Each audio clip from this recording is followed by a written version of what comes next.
Olá, boa noite. O Jornal Band Minas começa agora. Veja as principais notícias desta terça-feira.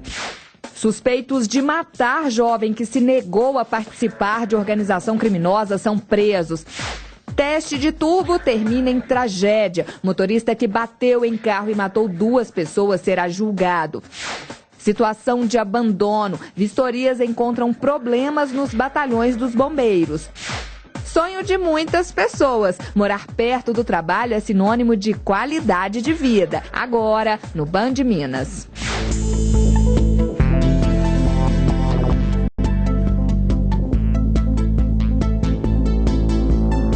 A Justiça de Minas Gerais acatou na tarde desta terça-feira a denúncia do Ministério Público contra 11 pessoas pela queda do viaduto Guararapes em julho do ano passado na Avenida Pedro I.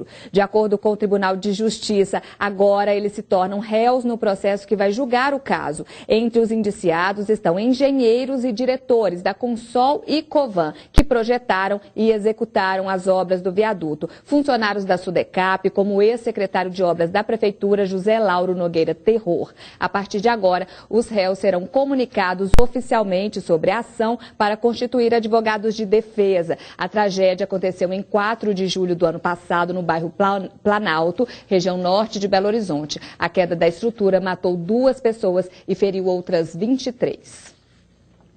A polícia prendeu 2 homens suspeitos de matar um jovem de 18 anos, amigo de infância deles, que teria se recusado a integrar uma organização criminosa em Vespasiano, na região metropolitana. De acordo com as investigações, o rapaz foi assassinado a tiros porque teria ficado amigo de pessoas de uma gangue rival. Jaderson Alves dos Santos, de 20 anos, e Danilo Silvério Barbosa, de 19, são suspeitos de matar um amigo de infância porque o jovem não queria fazer parte da gangue onde eles atuavam. De acordo com o delegado que investiga o caso, a vítima também teria amizade com o grupo rival.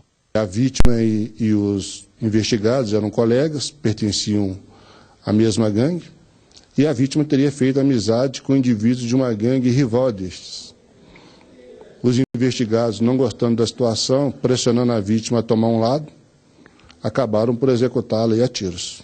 O crime só começou a ser desvendado depois que os traficantes expulsaram a família da vítima da favela. Eles também estavam sendo ameaçados de morte. O investigado Jadson estava proferindo ameaças de morte à irmã da vítima, ameaçando raspar o cabelo da moça, uma menor, né? E após a morte da vítima, eles expulsaram a família da vítima lá da Vila Asa e eles tiveram que sair e estão morando aí com amigos. Wesley da Silva, de 18 anos, foi assassinado no dia 15 de junho, de acordo com a perícia, com 10 tiros na cabeça. O jovem também tinha passagens pela polícia, todas relacionadas ao tráfico de drogas. Na delegacia, nenhum dos dois quiseram comentar o assunto. O motorista suspeito de provocar um acidente que matou 2 pessoas na noite de ontem em uma das principais avenidas de BH vai responder por homicídio com dolo eventual, quando a pessoa assume o risco de matar. Ele estaria testando o novo motor com turbo do carro quando invadiu a contramão e atingiu um outro veículo. José Almério de Amorim Neto, de 35 anos, foi preso em flagrante. Ele prestou depoimento na delegacia do Detran, no centro de Belo Horizonte. O motorista provocou uma batida em que 2 pessoas morreram. O acidente aconteceu por volta das 7h30 da noite anterior, aqui na Avenida Américo Vespúcio, no bairro Aparecida, região noroeste de Belo Horizonte. Testemunhas relataram à polícia que José Almério estaria testando a potência do carro após o motor passar por modificações. Ele chegou a dar 2 voltas na avenida. Na segunda, teria perdido o controle da direção em alta velocidade, atravessado o canteiro central e atingido violentamente o carro das vítimas aqui no sentido contrário. A imagem do veículo atingido mostra a violência da batida. Ele teve o teto praticamente arrancado. Já o carro turbinado de José Almério ficou com a lateral destruída. De acordo com a delegada da Polícia Civil que ouviu José Almério durante a madrugada na delegacia, o carro foi customizado com turbo para atingir altas velocidades. É aumentar, o desempenho do veículo. Ainda segundo a delegada, modificações no modelo ou motor de veículos devem ser autorizadas e inspecionadas por órgãos competentes. O carro de José Almério não tinha autorização e nem havia passado por vistoria. Ainda que tivesse essa autorização, ainda que tivesse essa modificação, ele teria que ser utilizado nas áreas próprias para testar a velocidade, e não uma avenida de grande fluxo de veículo, como é a Américo Vespucci, principalmente em horário de pico. Os corpos das duas vítimas foram trazidos aqui para o IML de Belo Horizonte ainda na madrugada. Estavam no carro Paulo Guilherme Medeiros Meirelles, de 29 anos, e, segundo a polícia, uma mulher de aparentemente 25 anos que estava sem documentos de identificação. José Almério, que a polícia disse ser administrador de empresas, vai responder por crime de homicídio com dolo eventual, porque assumiu o risco de matar. A pena varia de 6 a 20 anos de prisão. Como o crime é inafiançável, da delegacia do Detran, José Almério vai direto para um presídio da região metropolitana de Belo Horizonte. Está preso o motorista que fugiu sem prestar socorro após atropelar e matar um idoso de aproximadamente 60 anos hoje, na região da Savassi. Pessoas que trabalham próximo ao local ficaram assustadas com o atropelamento.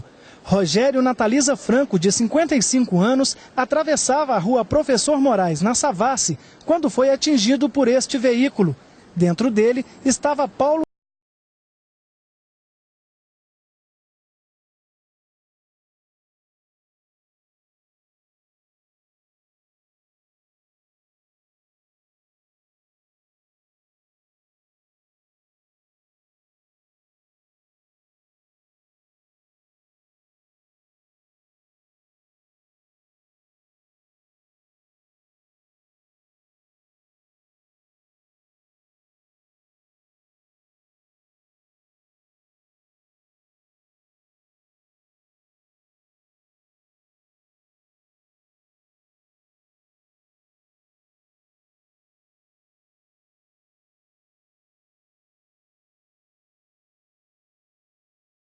causou a morte.